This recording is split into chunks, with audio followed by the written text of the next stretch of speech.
frère par Placide? Pourquoi venir avec des sujets tels que, voilà, il y a des contradictions. C'est qu'on appelle ça en arabe kalam farik. La dernière fois, quand nous étions dans cette salle, je vous ai mis au défi ici.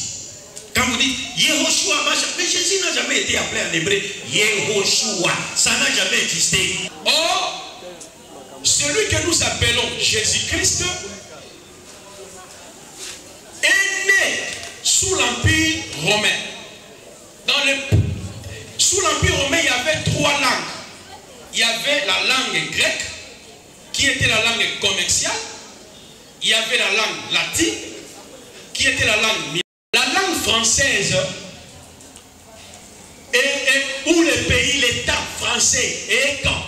C'est au 4e siècle, au 5e siècle. Quand l'Empire romain s'est divisé en 2, Rome de l'Orient et Rome de l'Occident. Et les 10 tribus germaniques, conformément à Daniel 2, Daniel 7, qui a fait que nous puissions voir l'Occident. C'est par là il y a la prolifération des langues. Maintenant, l'église a existé au 1er siècle. Dans Actes chapitre 9, lorsque l'apôtre l'apôtre Paul a rencontré Jésus-Christ, la parole nous dit les conversations étaient dans la langue hébraïque, pas en français. Est-ce que tu peux lire ça, Actes chapitre 9? Nous tombâmes tous par terre et j'entendis une voix qui me disait en langue hébraïque. Répétez, la voix parle de quelle langue? En langue hébraïque. Hein? Saul, Saul, pourquoi me persécutes-tu? Il te serait de régiment contre les aiguillons. Vous comprenez? La conversation de l'apôtre Paul et celui que nous appelons Jésus-Christ se passait dans la langue hébraïque. Et Paul lui a demandé, qui es-tu Seigneur? C'est là il va donner son nom, le nom Yehoshua. Ce nom ne commence pas dans le Nouveau Testament. Nous sommes dans Nombre chapitre 13 pour la première fois. Ce nom a été cité dans le verset 16. Et les Shemo Anashim, Asher, Shalai, Moshe, l'entour et arrête, Vaïgra Moshe, Osea, Bin Nun Yehoshua. Le texte hébraïque nous dit Yehoshua, lui il vient de dire Yeshua. Il ne sait pas sur des formes contractées qu'on peut expliquer ça. Il y a Yeshua, Yeshua. Même mes élèves connaissent ça. Ici dans l'ombre, ici on parle de Yehoshua. Ici dans la Bible hébraïque, les Tanakh, ici, c'est ça la Bible hébraïque. La Torah, c'est ça que le Coran confirme. Ici, ce qu'on a lu, on a vu Yeshua. Oui, c'est quoi ça? C'est un faux débat. Alors, s'il fait un débat sur ça, je suis disponible. Et je le mets aussi en défi. On va faire un débat autour de Yeshua, avec lui.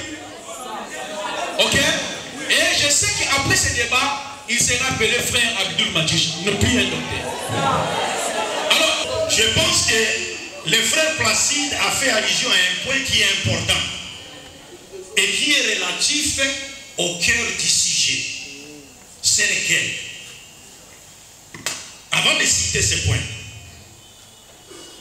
qui est très important, et c'est sur ces points qu'on devait focaliser le débat. Mais le point de la divinité de Jésus, ça c'est kalam farik. D'ailleurs, ça c'est un sujet injurieux, c'est-à-dire c'est injurieux. Tu vas dire que Jésus est Dieu, toi tu es noir, tu dis tu es un blanc, donc toi tu adores un blanc. C'est scandaleux, c'est honteux. Jésus c'est un blanc. Dieu va choisir une couleur pour se révéler à une couleur physique, pour qu'on l'adore dans cette couleur physique. Lui qui a créé les couleurs. Je parachute en disant, là où on peut, les points sur lesquels nous pouvons focaliser les débats, pour que cette rencontre puisse avoir un sens, c'est là où le frère Placide a dit, et nous croyons à la mort de Jésus-Christ pour les saluts. Et c'est ce qui fait que sa foi, qu'il nie d'être un chrétien ou pas, ce n'est pas notre problème. C'est là où on doit savoir, est-ce que la croyance à la mort de Jésus-Christ pour obtenir le pardon du péché et la vie éternelle est-elle d'origine divine ou satanique? C'est là le débat. Et là, je suis prêt à affronter Placide, Bible et Coran sur table, pièce contre pièce, sur ce sujet-là. Devons-nous croire à la mort de Jésus pour avoir la vie éternelle? Je suis malade, mais je suis dans la salle ici. Je vous attends. Ne faites pas du coq à l'âne. On parle de la poule, tu viens parler du canard. Donc moi, je vous mets au défi de m'affronter sur ce sujet-là. Merci. Merci beaucoup. Merci. S'il vous plaît, je voulais rappeler que je ne suis ni contre les musulmans, ni contre les chrétiens.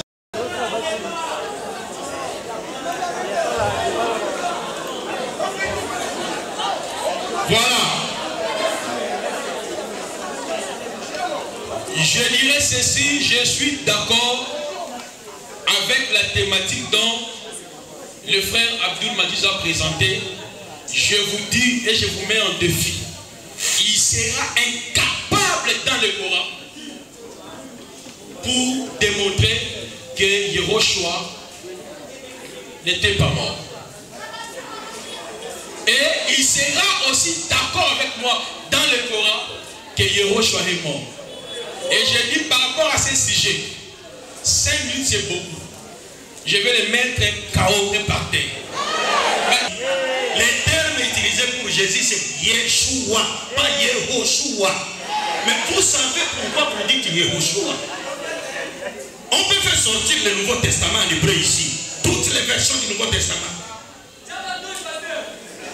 Mais pourquoi il insiste sur Yehoshua? Parce qu'il sait. La première personne qui a porté le nom sous cette forme-là, c'est Josué, le successeur de Moïse. Yehoshua, qui veut dire l'éternel est le sauveur. Alors que Yeshua veut dire l'éternel est un sauveur. Il est un sauveur comme d'autres sauveurs. Mais pour Josué, il est l'unique sauveur. Alors, non, ce n'est pas notre problème. Déjà, vous voyez, je vous donne un exemple avant de répondre, parce qu'il y a eu beaucoup de bêtises et beaucoup d'ignorance qui ont été exposées ici. Beaucoup d'ignorance. Faites de sorte que les débats soient pro, les débats soient classiques. C'est ça mon grand souci. Si vous dites que le Coran, par exemple, lui, il a dit, il y a contradiction. On a parlé de 6 jours, après on a parlé de 8 jours. Non, il n'y a pas de 8 jours dans le Coran. Le problème, c'est vous qui n'avez pas compris ce que disait le Coran. Je peux vous citer 3 versets ici. Quand vous parlez, prenez la sourate 7, comme vous l'avez dit. Sourate 7, verset 54. Dieu a créé le ciel et la terre et ce qui s'y trouve en 6 jours. Sourate 10, verset 3, en 6 jours. Sourate 25, ça vient, ça dit quoi? Sourate Furqan. Ou bien Fussilat. Furqan, ça dit encore 6 jours. Mais Fussilat veut dire quoi? C'est là où les gens qui ne comprennent pas le Coran disent qu'il y a une contradiction, il y a 8 jours. Pourquoi? Parce que Dieu a dit, j'ai créé le ciel et la terre en 2 jours. Donc il parle d'un verset 2 jours pour le ciel, 2 jours pour la terre, puis il parle de 4 jours de tout ce qui s'y trouve sur la terre, ses ressources. Quand vous lisez Sourate Fussilat, lisez ça, verset 41. Sourate Fussilat, verset 12, chapitre Sourate 41, verset 9 à 12. Mais ceux qui ne comprennent pas, ils prennent les 2 jours du ciel, 2 jours de la terre, plus que les 4 jours que Dieu a pris pour créer tout ce qui existe sur la terre, ils comptent et disent c'est 8 jours. Alors que ce n'est pas comme ça. Ce n'est pas comme ça. Le ciel et la terre ont été créés, l'été en 2 jours. Maintenant, les choses qui se trouvent sur la terre, Dieu dit, Sourate Fussilat, 4 jours. Maintenant, ça fait quoi? Pour celui qui ne sait pas compter, il dira ça fait 8 jours. Non, c'est comme si je partais à Malou. Je donne un exemple. C'est terre à terre. Je pars à Malou. Quelles sont les communes qui sont entre Malou et la ville de Kinshasa? Les centres-villes de Kinshasa. On prend par exemple la ville de Magimba et quoi encore? C'est bon. Prenons Sélé. D'ici jusqu'à Sélé, c'est combien de kilomètres? À peu près. Nous disons seulement à peu près 60 kilomètres. Mais d'ici jusqu'à Maluku, c'est combien de kilomètres? 80. Maintenant, je dis ceci. Mon voyage du centre-ville de Kinshasa jusqu'à Maluku m'a pris 10 heures. Mais de Sélé à Maluku, ça m'a pris 16 heures. Est-ce que ça m'a pris 16 heures? 6 heures. Est-ce que le voyage m'a pris 16 heures? Non, j'ai dit, du centre-ville de Kinshasa à Maluku, ça m'a pris 10 heures de route. Mais de Sélé à Maluku, ça m'a pris 6 heures. Pour celui qui ne sait pas compter, il va voir du centre-ville à Maluku, ça fait 10 heures. De Sélé à Maluku, ça fait 6 heures. 10 plus 6, ça fait quoi? 16. Pourtant, les 6 heures sont incluses dans les 10 heures de mon parcours de Kinshasa à Maluku. Parce que les gens ne comprennent pas. C'est comme il est ignorant, il ne connaît rien du Coran. Et je lui ai prodigué ces conseils. Frère Placide, cherche à apprendre le Coran auprès de ceux qui maîtrisent le Coran. Le Coran n'est pas comme la Bible. Vous vous réveillez le matin, vous vous déclarez prophète. Vous vous réveillez le matin, vous vous déclarez connaisseur de la Bible. Non, le Coran, il faut étudier. Et d'ailleurs, il est là. On peut le mettre au défi tout de suite. On lui cite seulement un seul verset du Coran. On lui lit en arabe ici, tout de suite. Tous ceux qui sont là, y compris leur Saint-Esprit, personne ne lira ces versets. C'est ça le problème. Donc, au lieu de faire du coq à l'âne, en changeant de sujet, restez sur le sujet du jour. Et quand les frères Placide viennent dire, nous ne sommes pas des chrétiens, nous sommes plutôt des machinines. Donc, littéralement, s'il faut traduire en français, ça dit on les appelle les messianistes. Les messianistes. Mais quand on traduit machinim en grec, ça donne quoi? Ça donne quoi en grec? Et quand on prend du grec, on traduit en français, ça donne quoi? Mais chrétien n'est autre que machinim. Mais chrétien n'est autre que machinim. Sinon, on ouvre les actes des apôtres, 11-26 ici, la version hébraïque du Nouveau Testament, pour lire là où il est. Les disciples ont été appelés chrétiens. Maintenant, quand on regarde les termes utilisés en hébreu, c'est quoi? C'est n'importe quoi. Moi, je suis malade. Mais je me suis quand même permis de parler pour arrêter l'hémorragie des mensonges. C'est scandaleux ça. Alors, il y a, quand vous. Déjà, il cite, il dit. Ah, Genèse a parlé ici. Mais vous ne savez même pas que selon Genèse 1, l'homme a été créé le 6e jour. Et que selon Genèse 2, l'homme a été créé le 1er jour. Et que selon Genèse 6, Dieu a juré que l'homme ne dépassera jamais 120 ans. Mais après cela, on a trouvé des gens qui ont vécu 250 ans, 300, 350. Vous ne savez pas ça? On a dit que les enfants d'Israël feront 400 ans. Selon Exode, selon Abraham, 430. Mais lorsqu'on fait des calculs, ça donne 80 ans. Non, revenons sur les termes. Il vous a démontré des théories qui n'ont rien à voir avec le Coran. Si quelqu'un veut partir à Kinko de gauche à droite, donne-nous le passage dans le Coran. Le Coran s'interprète. Donne-moi, je vais lire deux sourates. Non. Écoutez, sourate 6, c'est un cours gratuit que je donne au docteur. Sourate 6, verset 38. Nul bête marche sur terre, nul oiseau volant de ses ailes, qui ne soit comme vous en communauté.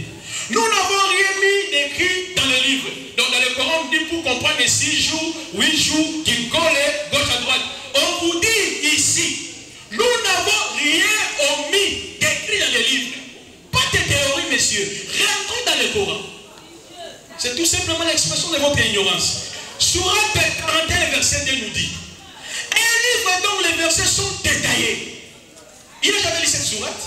Parce que s'il avait lu cette sourate, il ne pouvait pas vous emballer 16 ans, 8 ans, et vous crier à la combat. Le Coran s'interprète toujours dans ces versets. Alors, pour terminer, et nous allons entrer dans le sujet sur la mort de Jésus-Christ. Je vous ai promis 5 secondes. Je dirais le docteur a dit. Secrétaire Azaliwana pour nous saluer. Ok.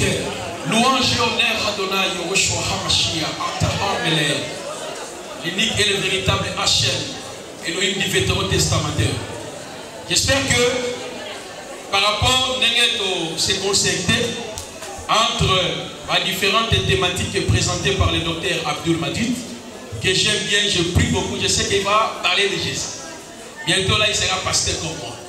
Alors, nous avons des sujets où il faut débattre en gros. Et ça peut être sur la mort de Jésus.